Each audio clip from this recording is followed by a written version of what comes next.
Okay, so this is the second part of the file video. I'm going to show you now how to do the static structural analysis. Just as before, we pick from here from the ANSYS workbench, the static structural. We're going to edit the geometry in Design Modeler, just as before.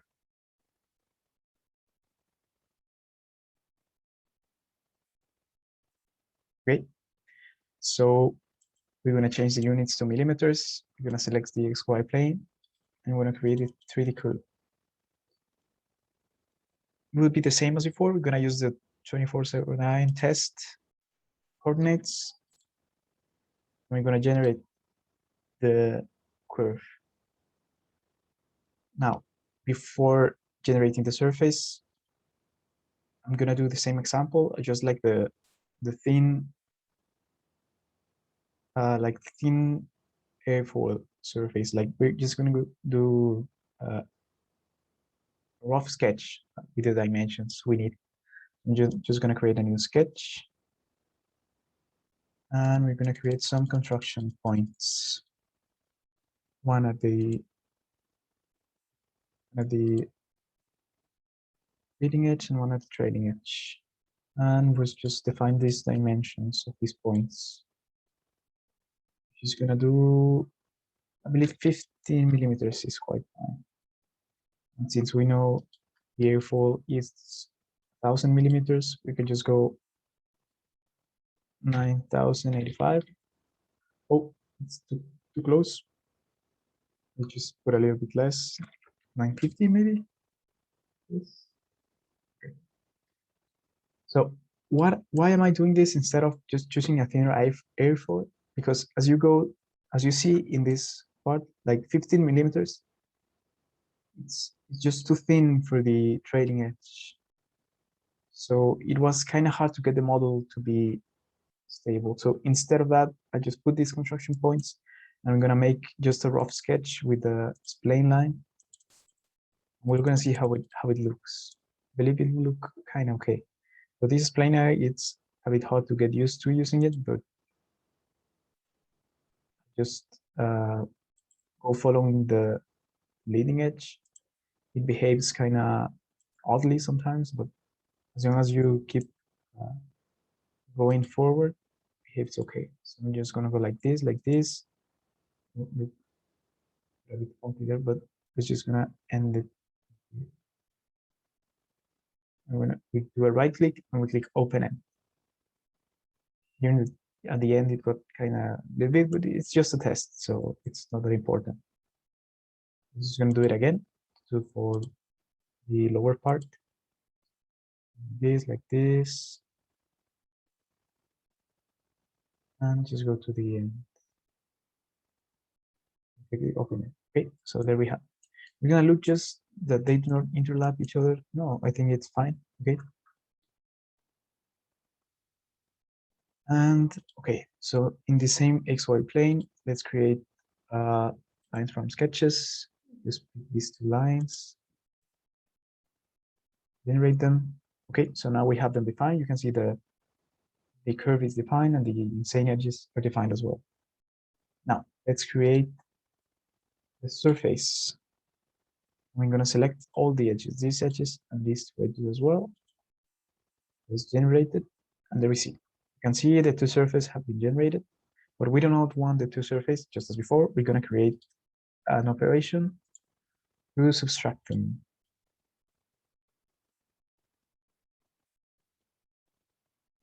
Okay, so the thinner surface, we're going to subtract them from the, yes, like the small surface, we're going to subtract that from the big surface. There we have it. For the final operation, well, no, to extrude, to make a 3D model, we're just going to make an extrude the surface body, and the direction is going to be like the XY plane. We can choose here from here to here. I've tried that with 1,000 millimeters, but the problem is at the moment of making the mesh, it's just too big.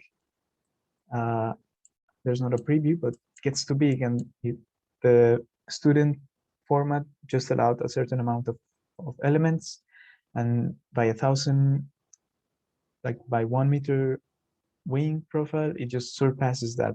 So it's not that good to make that. We're just gonna check the profile anyways. So let's just make it this 50 millimeters long. That it's good enough. So I can generate it to see how it looks. Ah, okay. And then choose the direction vector. And edit this anyways. Choose the surface is the geometry and the direction is the XY plane. There we go. That's, we can make it a little bit longer, maybe. Okay.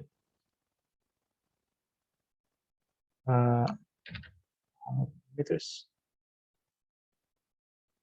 Maybe. That's good enough. Now let's make some to define the pressures, which we have to like the following the pressure profile from one of the models that we have before. We have to make some divisions, of course, to make this. It's a little bit complicated, but I'll try to explain it. I'm just gonna move to concepts and split edges. I'm just gonna select the two edges that we want to split, which are like the around the airfoil. We're gonna put some pressures. But to put these pressures, we have to define the different phases at the pressures. To do this, first we have to divide the edges. So we have these edges. If we do it fractional, it's going to divide the edges into two. But those are just too big. We need to divide them by more. So I choose this by delta, and the delta is going to be 10 millimeters, maybe 20 millimeters.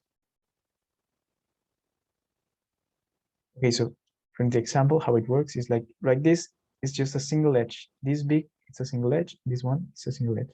At the moment we divide them, and see that there are no longer a single edge. There's like a little bit of small pieces, but the face is still just one big face. Look, when I select it, it's just four. So now that we divide the edges, we need to divide the faces. So that's what we want to do now, face split. This takes a little bit too long, but I'm going to show how it works. You just select the big target face, do the geometry. You're just going to go to a single one plane, and we want to choose two different points, this point and this point. Oh, see, that's what a problem. We don't want that, so we'll just cancel. Oh.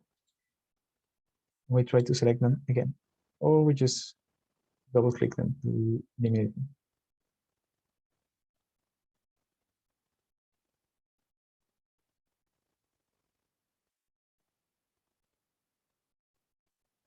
Oh, it's not working. Let's just cancel this. We're gonna try that again. Face split to this face, just two different points to make sure they are just vertical ones. Yes. Okay. Okay. Control. We select. Okay, there it is. So we apply this and we generate this.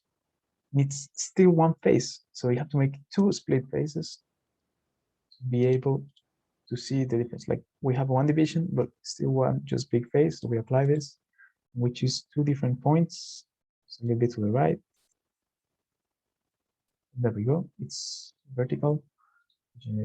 Okay. So now, when selecting the faces, you can see that there. Oh, there are different ones. I did across the airfoil because of the limitless, but it works this way. Okay. So let's just do a couple of face splits to have different portions to put the pressures.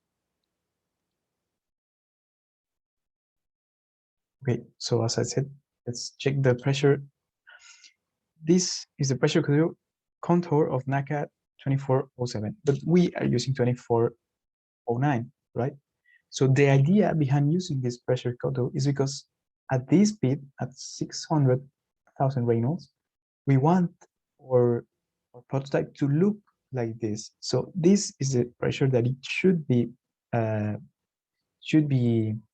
experiencing at this speed. So that's the whole idea behind using a different pressure contour instead of like the one we need, because these are the conditions that I'm going to be presenting. So, okay, we don't have quite the exact measures, but we're just going to make an approximate for this video to be fast. So, okay, we're just going to divide this. We're going to use this blue part and this green part, and just at the trailing edge, just a small phase, small pressure, big pressure, the trailing edge, the leading edge. So let's just do that. Okay, so new design modeler, we're just going to do a phase split, another at the trailing edge. Okay, let's just gonna small it right here. We're gonna divide this surface, and we're gonna select a point that it's should be around here because we have it. We hold control, only select it. There we go. Right, and we generate. Then the face is split. Okay, let's just do that again.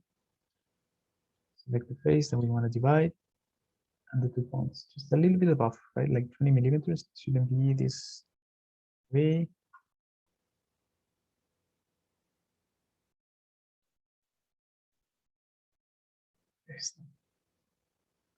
We can't find the one we want. We can just do another.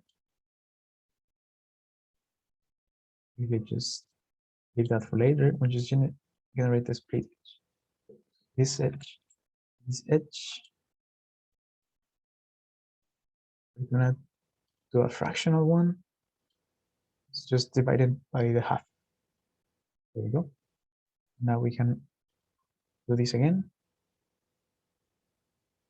Wait, yes, we select this space. The geometry should be around here.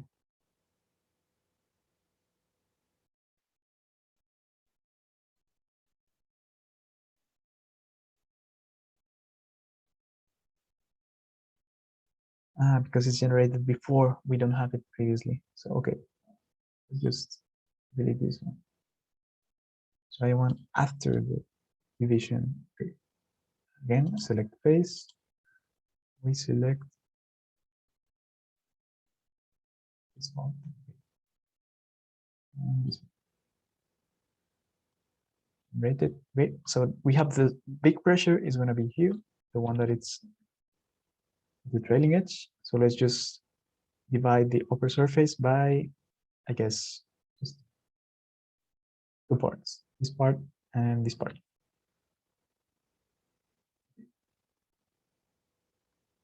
Again, face split this surface. I'm just gonna do this point. This one. Okay. There we have it. It's gonna be like the blue, light blue, and then marine blue.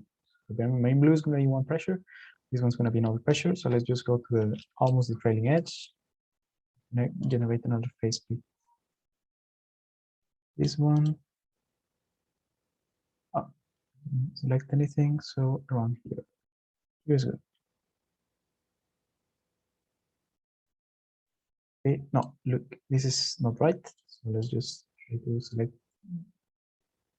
differently. Okay, again, this one, and there we go.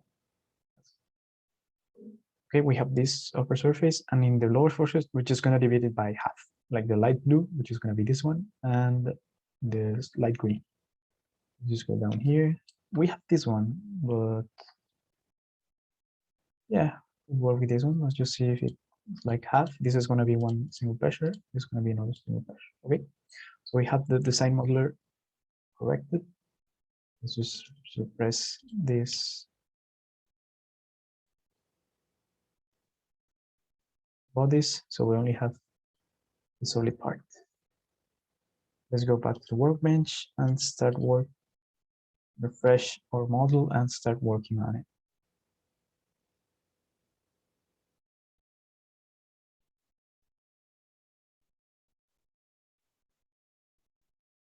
Okay, so there we have starting mechanical. Okay, Here it is. Okay, so here's our model. The first thing to do is to generate the mesh. Now the mesh gets kind of tricky in here. I hope I always do like an automatical generated mesh.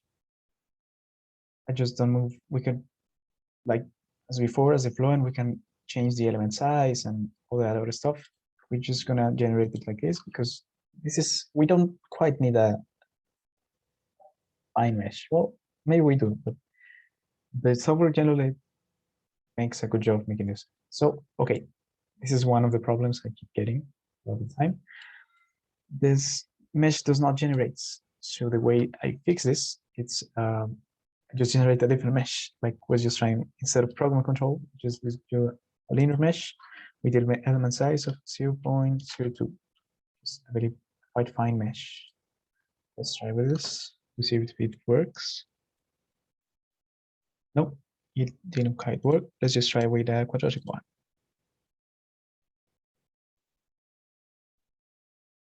Oh, no, I didn't want that. I just wanted to be generated.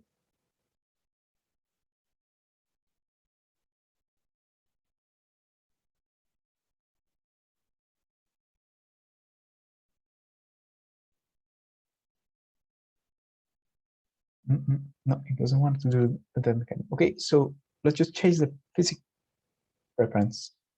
Let's just try nonlinear mechanical to see if it goes like this. Let's just with program control to and generate the mesh.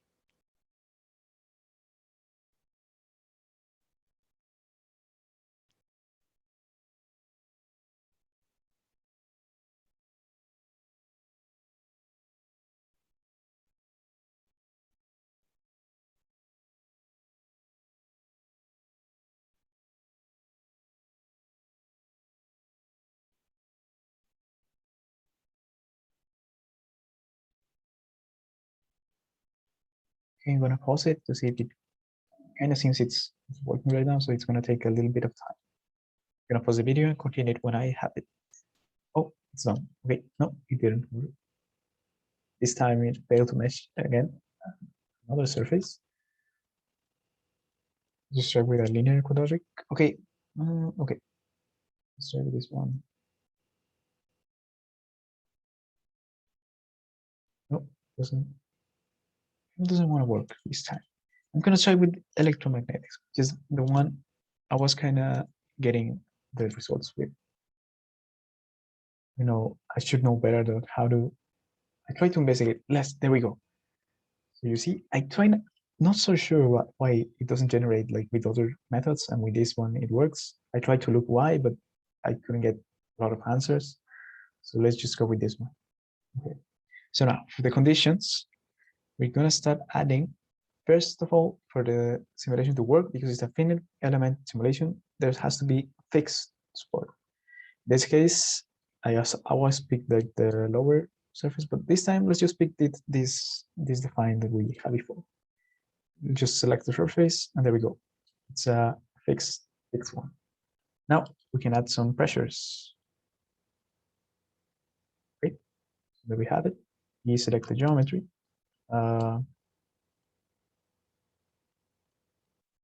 Just select the peak pressure is going to be here, right? Let's just see the values we have at the document. Okay, we can see the highest value is this one, but it's just in the little tip. So we're just gonna pick. We're gonna choose this big value, 9,932 pascals. Yes, pascals. Right here, 9,932 pascals. Okay, there we go for the peak pressure. Now let's just go to the blue one, which is like this blue surface and the lower surface, which is around 3 minus 329. Okay, so it's a negative pressure. Let's just choose this one. You have to select a new pressure. Let's select the faces. It's not just gonna be this one. It's gonna be really okay. Oh look, so it's select. I didn't divide this one, so okay. Let's just select these two. It's gonna be the blue. It's gonna be a negative pressure 900. 22. Okay, yes, no, Yes, 329. Okay, there it is. Now let's just add a new one to the light blue. No, that's not okay. It's going to be this face, one face. Okay, there we go. One face, which is like this blue. We're just going to use the minus 4,727. There we go. And for the final one, well, we're just gonna assume the whole part has the same pressure, which is like this little flat, which is 1,137 pascals. Okay. Final pressure. This surface 1,900, 1,137. There we go. We can see if all the surfaces were selected when we click in here. We can see, okay, I missed one, you know. This one, the little lower part was supposed to be, we're supposed to be light blue and minus 329. So we can look for it. Okay, is this one? I should have selected instead of just this one face. We hold Control, we click all the faces. Okay, 3 faces. There we go. We can forget, and we see then it's also. And that's it. We just, we have to add, of course, what we want to see. We want to see the deformation total. But I also like to see the directional, because in the directional we can see which axis do we want to see the direction. Of course, we want to see how the displacement goes in the y-axis, so this x-axis, and we can put also the direction of deformation in the x-axis. So we can see in the 2 axes, it shows us how much direction it has. Of course, we need to see, okay, this solid, you have to choose material. It automatically gives structural steel, but this time we're just going to use an aluminum alloy, which I'll explain what it affects the material it really does. So we have all this. I believe that's how I do the prototypes, and let's just solve this model. It doesn't take this long, like the fluent ones take a lot more time.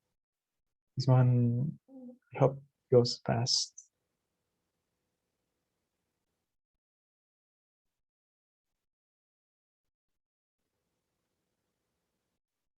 Okay, so there we go. We have the results ready.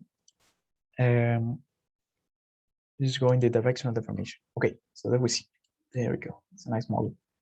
We can see the trailing edge goes upwards. We can see in the y direction, it goes around this one. These units, I believe, they're in meters. It's 0.002 meters. It's practically nothing. It's a really, really small deformation. Of course, because of the model, it's a thick model, and the material is that really affects these numbers. Like at the end, if I choose plastic, if I choose steel or aluminum, it's going to be the same model, but these numbers are the ones that are going to change. Like if I choose a more plastic material, it's going to be, instead of 0.2 millimeters, it's going to be zero. It's going to be like 2 meters sometimes. So just really weird stuff like that. You just have to play with the materials to change the number, or just play with the geometry. We can also, we should have solved for strain, of course, to see where the strain goes.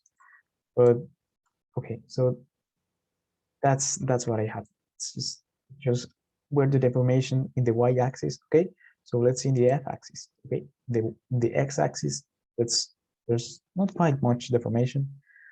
We see the really small numbers, almost nothing. So the model does not move in x or y direction.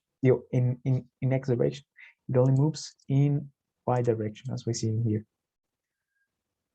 which is almost the same as the total deformation. You can see the numbers are quite the same, but in this time it shows us just in the y-axis. Well, let's solve for strain to see. Oh, that was quite fast. And we see like the principal stresses are, of course, this part. So this I just used to do them to see where I could thin out the surface. I would just put a flexible pivot. If I put a flexible pivot here, the stresses would be in the training edge, which is where the stresses is higher, you can see, okay, because of this. I could just put a flexible pilot here, and the deformation will be more visible, more bigger because of the numbers. Because if I put a flexible pivot here, means the stress is generating here, so the deformation will be much larger. So I'm just going to show you quite fast. Well, that's all for the model. I'm just going to show you one of the prototypes. To kind of explain my knowledge, my thought process of making it. Well, but it's just about that. It's just about going for an internal structure this time to help the deformation, to put some flexible pivots where the strains are bigger to see a higher deformation. You could also make a, okay, so this is a, well, this is a quite experiments I was just doing. In this one, I was trying this member to rotate upwards and to these two faces to collide each other, and then we can see to limit the deformation it was having. And this one also served the same purpose. Like this big block was trying to stop the train edge from going upwards, and it kind of worked, I believe. Oh, it's not showing this time, but was kind of doing that stuff. Also, this funny geometry was the same to see if it could stretch, and it stretched higher. We can see that the numbers are just, look, this time the total deformation, well, it's not that much. It's still like 2 centimeters. It's not that big, but it could have been higher. I believe I could make the two surfaces collide with each other, but I was kind of struggling with that. I didn't quite make the advances, but it's just my thought process on these prototypes. You can check them out to see what happens. These are the connector tags are just all the stuff I tried to mess with, but it wasn't kind of working. I believe this one worked, but I couldn't make it so the deformation was big enough to make the most of it. But that's it for this static structural video. I hope it's helpful.